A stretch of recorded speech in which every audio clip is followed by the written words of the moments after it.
तीन मुलांच्या वयाची बेरीज 72 वर्ष आहे. त्यांची वय 4, 5, 9 या गुणोत्तरामध्ये आहे. तर लहान मुलांचे वय काढा. सगळं सुरुवातीला काय करायचं, ह्यांना x किंमत देऊन द्यायची. ही 4x.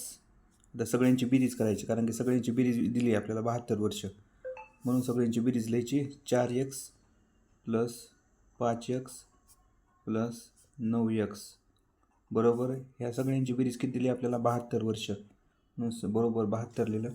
आता सगळ्यांची बेरीज करायची. 9ची, 5ची, 4ची, ह्या सगळ्यांची बेरीज येते 18x. 18x बरोबर 72.